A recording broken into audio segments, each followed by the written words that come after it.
Hello everyone, NQ के अंदर आज हम बात करेंगे preparation of income and expenditure account and balance sheet की। ठीक है, तो कैसे बनाते हैं income and expenditure account and balance sheet. Basically हम एक फुल फ्लेज क्वेश्चन की बात करेंगे, क्वेश्चन मिलेंगे और उसे समझेंगे कि आपको क्वेश्चन कैसे अटेम्प्ट करना है। ठीक है, हम क्वेश्चन लेते हैं, उससे पहले हम कुछ और टर्म्स के बारे में जान लेते हैं। इससे पहले मैंने आपको सब्सक्रिप्शन अकाउंट के बारे में बता दिया, कॉस्ट ऑफ गुड्स कंज्यूम के बारे में, salaries account, locker rent. Okay, उसके बाद कुछ और चीजें आपको जाननी जरूरी है, जैसे एंट्रेंस फीस या एडमिशन फीस। ठीक है, तो पहले इन सब चीजों की ट्रीटमेंट देख लेते हैं, उसके बाद क्वेश्चन करेंगे। एंट्रेंस फीस या एडमिशन फीस, जब एक पर्सन किसी एनपीओ का मेंबर बनना चाहता है तो उसे एडमिशन फीस पे करना पड़ता है, उसे एंट्रेंस फीस भी कहते हैं। ठीक है, आप लोग इसको रेवेन्यू रिसीट मानोगे और इसको इनकम एंड एक्सपेंडिचर अकाउंट में क्रेडिट साइड पर एज एन इनकम शो करोगे। ठीक है, उसके बाद अगली टर्म है life membership fees. Life membership fees क्या होती है? एक पर्सन जब वो life membership fees one time payment करता है एनपीओ को और लाइफ टाइम उसकी सर्विसेज अवेल करता है। ठीक है, इसको आप लोग कैपिटल रिसीट मानोगे और बैलेंस शीट की लायबिलिटी साइड पे शो करोगे। तीसरी चीज है स्पेशल रिसीट। कोई भी स्पेशल रिसीट, किसी भी स्पेसिफिक पर्पस के लिए कोई रिसीट अगर मिलता है तो उसे हमेशा बैलेंस शीट में लायबिलिटी साइड पर दिखाते हैं। ठीक है, उसके बाद आता है डोनेशंस के ऊपर। ठीक है, डोनेशंस दो तरीके की हो सकती है, या तो जनरल नेचर की होगी या तो स्पेसिफिक नेचर की होगी। जितने भी जनरल नेचर के डोनेशन होते हैं, ठीक है, जनरल नेचर के डोनेशंस को आप इनकम ट्रीट करते हो और इनकम एंड एक्सपेंडिचर अकाउंट में क्रेडिट साइड पे दिखाते हो। और अगर कोई स्पेसिफिक डोनेशन है, किसी स्पेसिफिक पर्पस के लिए कोई डोनेशन मिला है तो उसको आप लायबिलिटी साइड पे दिखाते हो बैलेंस शीट के अंदर।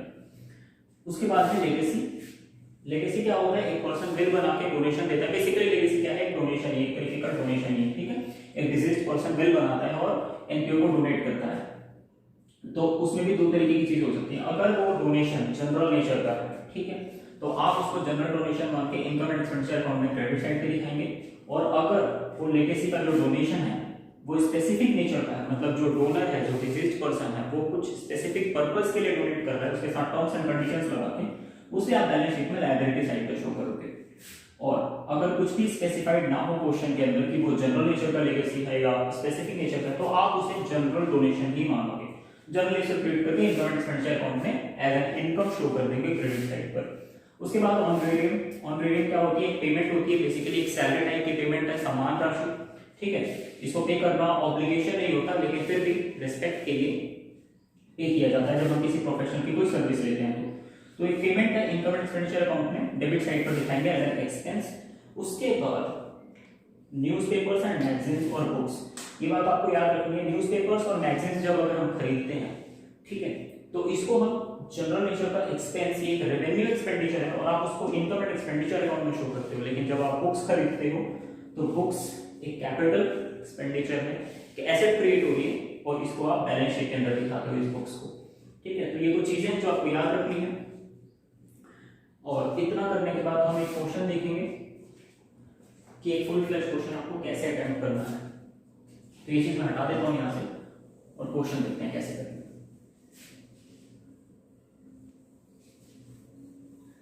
क्वेश्चन अटेम्प्ट करने के लिए सबसे पहले आप लोग क्वेश्चन को अच्छे से रीड कर लो। क्वेश्चन को रीड कर लेते हैं। रिसीट एंड पेमेंट अकाउंट आपको गिवन है फॉर द ईयर एंडेड 31 मार्च 2021 की एंड पर 31 मार्च को आपको एक रिसीट एंड पेमेंट अकाउंट दिया है जिसके अंदर आपको कुछ रिसीट्स दिए हुए हैं, कुछ पेमेंट्स दिए हुए हैं और कुछ एडिशनल इंफॉर्मेशन गिवन है आपको। ठीक है, रिसीट साइड से पढ़ना स्टार्ट करते हैं। सबसे पहले आपको बैलेंस बीडी मतलब कैश इन हैंड और कैश एट बैंक कितना है वो दिया हुआ है। फिर आपको सब्सक्रिप्शन दिया है, 2019-20 का कितना सब्सक्रिप्शन आपको मिला है, इस ईयर कितना मिला है, 2020-21 का कितना मिला और 2021-22 के लिए कितना मिला है इस ईयर। लेगेसी, अब लेगेसी के साथ कोई स्पेसिफिक पर्पस नहीं तो हम इसे जनरल डोनेशन मान लेंगे। ठीक है, गवर्नमेंट ग्रांट, अब गवर्नमेंट ग्रांट के साथ भी कोई स्पेसिफिक पर्पस नहीं, इसीलिए हम जनरल मान लेंगे। सेल ऑफ ओल्ड फर्नीचर, आपने फर्नीचर बेच दी, 50,000 उसकी वैल्यू थी और 37,000 रुपए में आपने बेच दिया, लॉस हो गया। ठीक है, इंटरेस्ट रिसीव्ड ऑन एफडी, आपने कोई फिक्स्ड डिपॉजिट करी होगी, उस पे आपको इंटरेस्ट मिला 4500। वैसे पेमेंट्स रेट कर देते हैं। General expenses, newspapers, electricity, FD आपने करी है बैंक के साथ 1,80,000 की और कब की है? 30 सितंबर को, 30 सितंबर 2020 को करी और आखिरी डेट है 31 मार्च, मतलब अक्टूबर, नवंबर, दिसंबर, जनवरी, फरवरी, मार्च, 6 महीने का इंटरेस्ट आपको मिलना चाहिए। उसके बाद बुक्स आपने खरीदी है, सैलरी पे की है, रेंट पे किया है, पोस्टेज चार्जेस पे किए हैं, फर्नीचर आपने खरीदा है और लास्ट में आपके पास कैश इन हैंड और कैश एट बैंक कितना बचा है।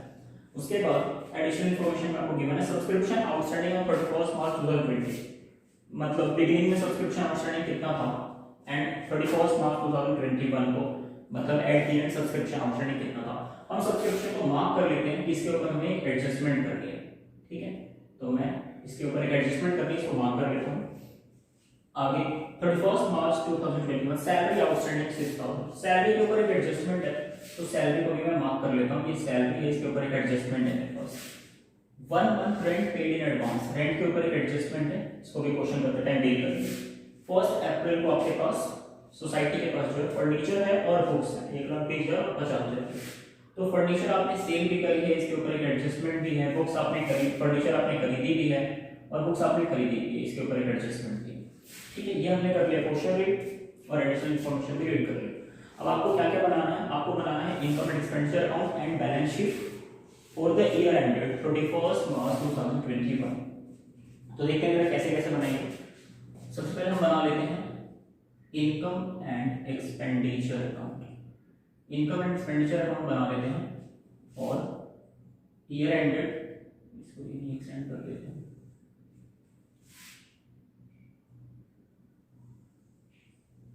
इनकम एंड एक्सपेंडिचर अकाउंट बना लेते हैं। ये है आपका डेबिट साइड मतलब एक्सपेंडिचर और ये है आपका क्रेडिट साइड मतलब इनकम्स यहाँ दिखाएंगे।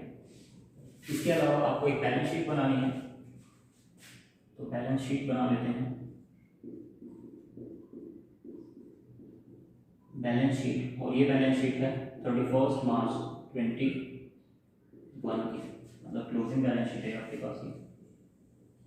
और आपको कैपिटल फंड निकालना पड़ सकता है और कैपिटल फंड निकालने के लिए आपको एक ओपनिंग बैलेंस शीट बनानी पड़ेगी, ठीक है। ओपनिंग बैलेंस शीट क्या होती है, वर्किंग नोट में बनती है और उससे आपका ओपनिंग कैपिटल फंड पता चल जाता है। तो वो भी बना लेते हैं, यही बना लेते हैं।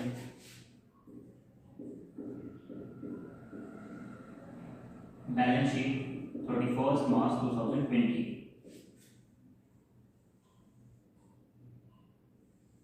चलिए अब देखते हैं क्वेश्चन को कैसे अटेम्प्ट करेंगे। यहां से स्टार्ट कर लेते हैं रिसीव साइड से और सारी इंफॉर्मेशन जितनी है जो जहां पोस्ट होगी वहां पोस्ट कर देते हैं। जो भी एडजस्टमेंट आएगी उस एडजस्टमेंट को हम साफ साफ करते हुए चलेंगे, ठीक है। सबसे पहले लिखा है बैलेंस बीडी, मतलब जब ईयर स्टार्ट हुआ था, ये एंड डेट है 31 मार्च 2021। जब ये ईयर स्टार्ट हुआ तो 1 अप्रैल 2020 रहा होगा, ठीक है। उस दिन आपके पास कैश इन हैंड और कैश एट बैंक ये एसेट है। ओपनिंग बैलेंस शीट मतलब 31 मार्च 2020 को आपके पास कैश इन हैंड और कैश एट बैंक रहा होगा, तो ये कहां पोस्ट हो जाएगा, आपके पास cash in hand 40,000, cash at bank 1,55,500। उसके बाद है सब्सक्रिप्शन, सब्सक्रिप्शन के ऊपर एडजस्टमेंट भी है, तो देखेंगे जरा सब्सक्रिप्शन को। सब्सक्रिप्शन 2019-20 के लिए आपको 12,000 रुपये मिल रहे हैं, 2021 के लिए 2,65,000 मिले हैं और 21-22 के लिए 5,000 मिले हैं, ठीक है। सब्सक्रिप्शन एक इनकम होती है, इनकम एक्सपेंस अकाउंट में क्रेडिट साइड पे दिखाते हैं। इसके ऊपर एक एडजस्टमेंट भी है, यहां पर दिखा देंगे सब्सक्रिप्शन,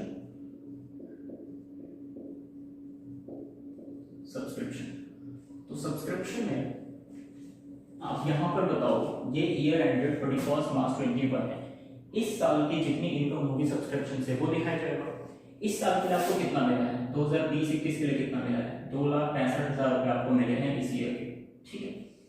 तो सब्सक्रिप्शन आपको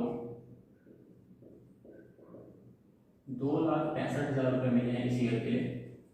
इसके ऊपर जो एडजस्टमेंट थी वो क्या थी, subscription outstanding on 31 March 2020 30,000 and on 31 मार्च 2021 15,000, ठीक है। सब्सक्रिप्शन आउटस्टैंडिंग जो बिगिनिंग में था, ये आउटस्टैंडिंग सब्सक्रिप्शन जो होगा ओपनिंग बैलेंस शीट के अंदर आउटस्टैंडिंग सब्सक्रिप्शन कितना रहा होगा 20,000 रुपये और 15,000 रुपये एंड पे आउटस्टैंडिंग है। इसका मतलब क्लोजिंग बैलेंस शीट में आउटस्टैंडिंग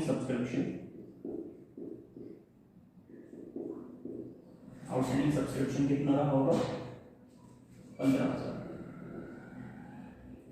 ठीक है। यहां पर बताइए जरा आउटस्टैंडिंग सब्सक्रिप्शन स्टार्टिंग में 20,000 रुपये था, यहां लिखा है कि आपको उस 20,000 रुपये में से 12,000 रुपये मिल गए हैं, ठीक है। 20,000 रुपये में से 12,000 रुपये मिल गए हैं, तो अभी कितने नहीं मिले, बिगिनिंग के कितने नहीं मिले अभी 20,000 में से अगर 12,000 मिल गए तो 8,000 रुपये अभी भी नहीं मिले, ठीक है। आउटस्टैंडिंग सब्सक्रिप्शन एंड में कितना दिया है 15,000। 15,000 रुपए आज के दिन एट दी एंड टोटल 15,000 रुपए आपके पास आउटस्टैंडिंग है।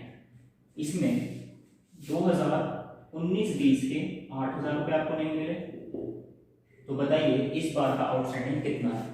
मैं दोबारा रिपीट करता हूँ, सब्सक्रिप्शन बिगिनिंग में 20,000 रुपए आउटस्टैंडिंग था, रेसिडेंट पेमेंट में दिया है कि 12,000 रुपए मिल गए। अगर 30,000 में से 12,000 रुपए मिल गए हैं तो 8,000 रुपए भी नहीं मिले। इस ईयर के एंड में टोटल आउटस्टैंडिंग 15,000 है, तो बैलेंस शीट में outstanding total at the and तो 15,000 ही लिखा जाएगा। लेकिन अगर आपको ये निकालना हो कि इस साल का आउटस्टैंडिंग कितना है, तो टोटल 15,000 में से 8,000 रुपए पिछली बार का आउटस्टैंडिंग है, तो इस बार का आउटस्टैंडिंग कितना होगा 7,000 रुपए। 15,000 में से 8,000 घटा दो, 7,000 रुपए आउटस्टैंडिंग है। ठीक है, तो इस तरीके से ये 15,000 है टोटल, उसमें 8,000 पिछले साल के हैं और 7,000 इस बार का है। अब देखो जरा, पिछली बार आप इस बार आपको 2,65,000 रुपए मिले हैं सब्सक्रिप्शन के, प्लस इस ईयर के आपको 7,000 रुपए अभी भी नहीं मिले।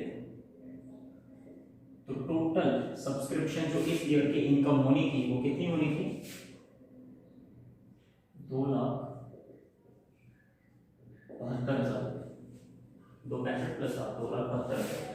2,72,000 रुपए आपकी इस बार की इनकम होनी थी, जिसमें कि आपको 2,65,000 मिल गए हैं, 7,000 इस साल के अभी भी नहीं मिले हैं। तो हमने ये डील कर लिया, 12,000 रुपए का क्या होना है, 2,65,000 का क्या होना है। 2021-22 के 5,000 रुपए आपको मिल गए। 2021-22 के अगर आपको 5,000 रुपए मिल गए हैं, ये है एडवांस सब्सक्रिप्शन, और एडवांस सब्सक्रिप्शन बैलेंस शीट में जाता है। एडवांस सब्सक्रिप्शन कितना मिला है 5,000 रुपए। चलिए इतनी बात समझ में आ गई। तो सब्सक्रिप्शन से रिलेटेड हमने जो जो डील करना था सारा करके। लेगेसी जनरल नेचर का है, ठीक है, स्पेसिफिक नेचर मेंशन नहीं तो हम जनरल ऐड कर लेंगे। 12,500 legacy income 12,500। Government account 1,30,000।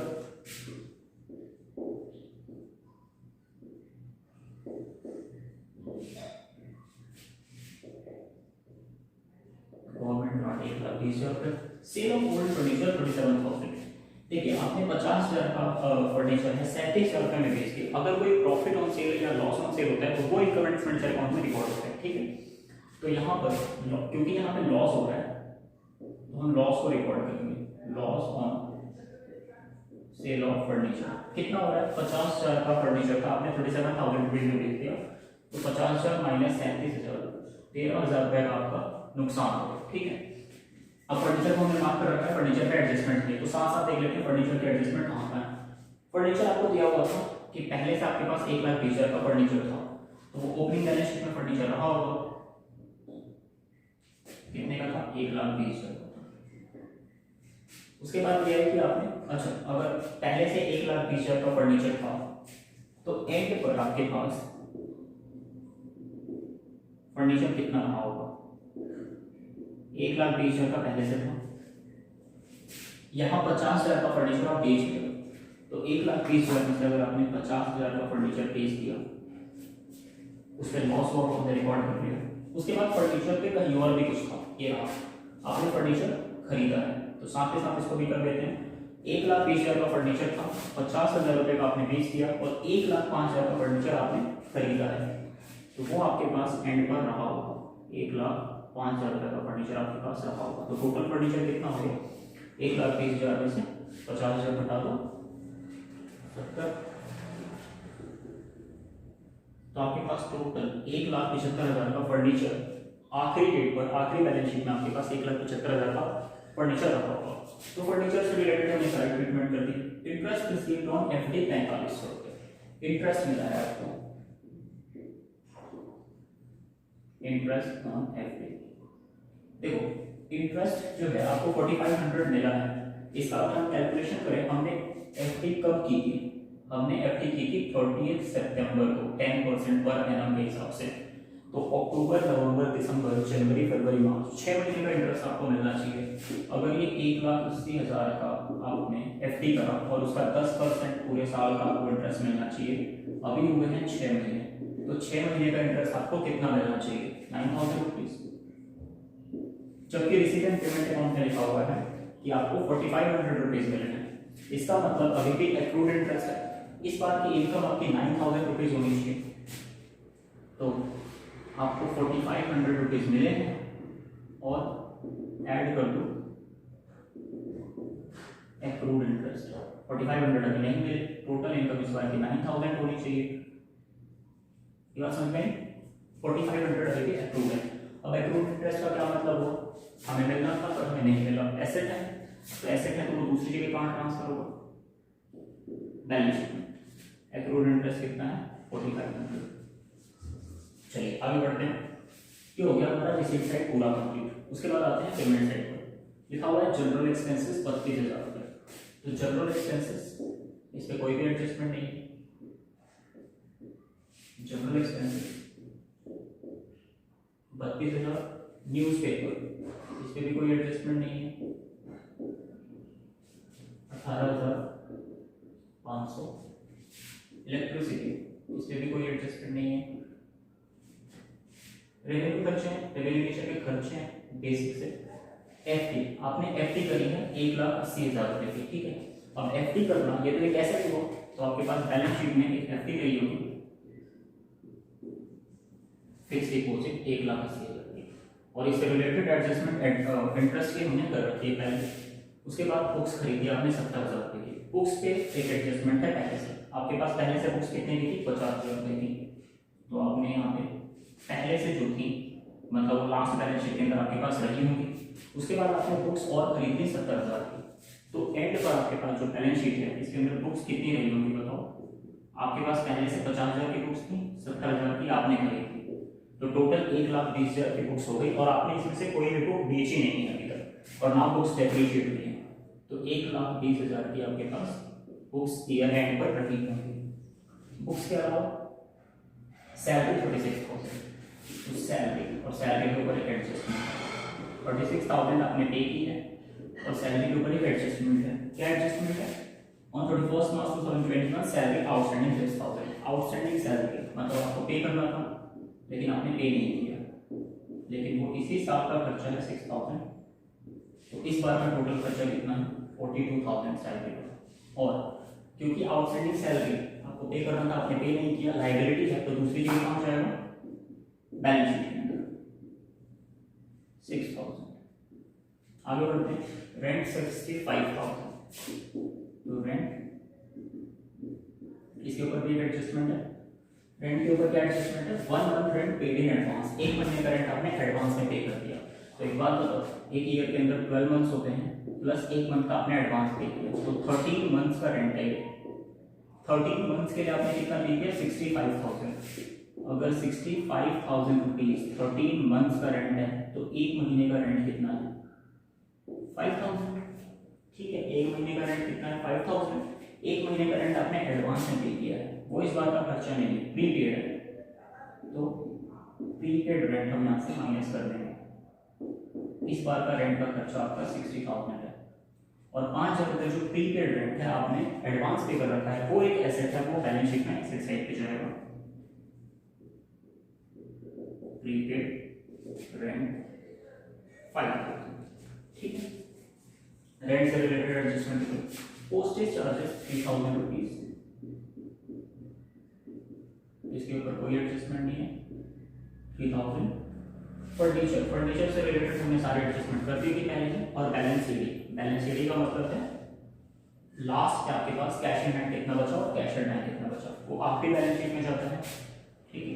Last में आपके पास कैश इन हैंड 40,000,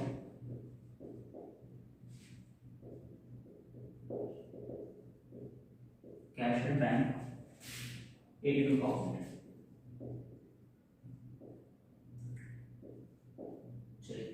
तो हमने रिसीट साइड पूरी कर दी, पेमेंट साइड पूरी कर दी, और साथ ही हमने जो एडजस्टमेंट्स देखे थे, subscription outstanding, advance subscription, outstanding subscription, ठीक है, ये सारी चेक कर दी, रेंट और सैलरी और बुक्स एंड फर्नीचर। तो हमने सारी चीज़ें जो जो जहाँ पोस्ट होनी थी सारी पोस्ट कर दी, जितनी एडजस्टमेंट थी हमने साथ के साथ सारी एडजस्टमेंट कर दी। उसके बाद हम क्या करेंगे? इनकम एंड एक्सपेंडिचर अकाउंट से आप सरप्लस या डेफिसिट निकालोगे, ओपनिंग बैलेंस शीट से आप ओपनिंग कैपिटल फंड निकालोगे और उसको क्लोजिंग बैलेंस शीट के अंदर आप ट्रांसफर करोगे। ठीक है, तो जरा देखते हैं। सबसे पहले ओपनिंग बैलेंस शीट में यहाँ पर बैलेंसिंग फिगर आपका कैपिटल फंड आना चाहिए। कैपिटल फंड आपका बैलेंसिंग फिगर आएगा, टोटल कर लो इसका,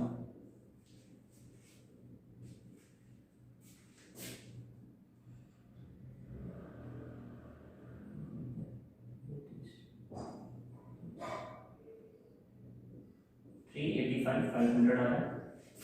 ठीक है, 385,500 और ये आपका बैलेंसिंग फिगर कितना आ गया, 385,500। तो कैपिटल फंड को कहाँ ट्रांसफर करते हैं, क्लोजिंग बैलेंस शीट में। ठीक है, capital fund, opening capital fund, पहले से कितना कैपिटल फंड था, 3,85,500। अब अगर यहाँ से सरप्लस आएगा तो यहाँ ऐड कर देंगे, और अगर डेफिसिट आएगा तो कैपिटल फंड में से सब्सट्रैक्ट कर देंगे और उसके बाद बैलेंस शीट का टोटल करेंगे। तो देख लेते हैं यहाँ से सरप्लस आता है या डेफिसिट। यहाँ 2,72,000 है, बहुत बड़ा अमाउंट है, तो यहाँ पे सरप्लस आना चाहिए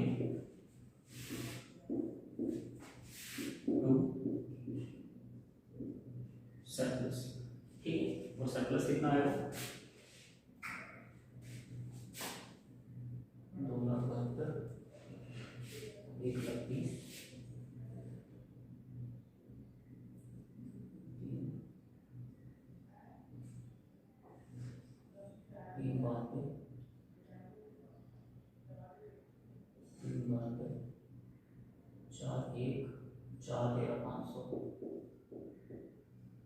4,13,500, यहाँ पर दिया है 4,13,500, 4,13,500 में से इसका टोटल आप सब्ट्रैक्ट कर दो, कितना आ रहा है, देखोगे 2,15,000 का। ठीक है, तो सरप्लस आ जाएगा 2,15,000।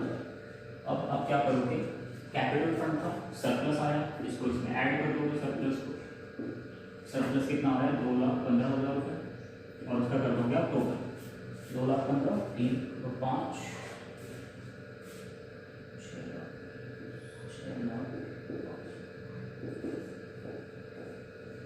अब आप बैलेंस शीट का टोटल कर लो अपने क्लोजिंग बैलेंस शीट का और देखो जरा क्या आता है। ठीक है,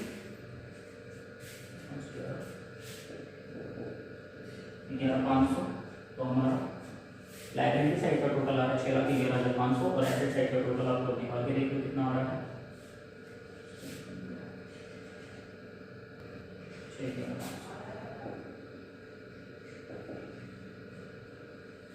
तो ये आ गया आपके बैलेंस शीट का टोटल इक्वल। ठीक है, तो एक बार फिर से मैं बताता हूँ हमने क्या करा है सबसे पहले। अच्छा, ये वर्किंग नोट हटा देते हैं यहाँ से, कैलकुलेशन हटा देते हैं। ठीक है, सबसे पहले आपने क्वेश्चन पढ़ा, रिसीट साइड, पेमेंट साइड और एडजस्टमेंट्स, फिर आपने मार्क कर लिया, प्रैक्टिस करते थे मार्क कर लिया कि कहाँ कहाँ पर एडजस्टमेंट्स हैं। उसके बाद आपने तीन फॉर्मेट बना लिए, income and expense account, balance sheet closing and balance sheet opening.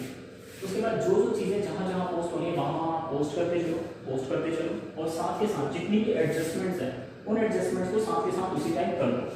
जब आप सारी चीज़ें पोस्ट कर दोगे, सारी एडजस्टमेंट्स कर लोगे, तो सबसे पहले आप ओपनिंग बैलेंस शीट को क्लोज करके आप इसकी कैपिटल फंड निकाल सकते हैं और उसके बाद इनकम एंड एक्सपेंस अकाउंट से सरप्लस या डेफिसिट निकाल सकते हैं। उन दोनों को कहाँ ट्रांसफर कर देंगे, क्लोजिंग बैलेंस शीट के अंदर कैपिटल फंड ट्रांसफर करेंगे, और अगर सरप्लस आया तो ऐड करेंगे, और अगर डेफिसिट आ जाता तो यहाँ से लेस कर देते और फिर आप टोटल कर लेते क्लोजिंग बैलेंस शीट का, और फिर आप टोटल करके देख लेते आप आंसर।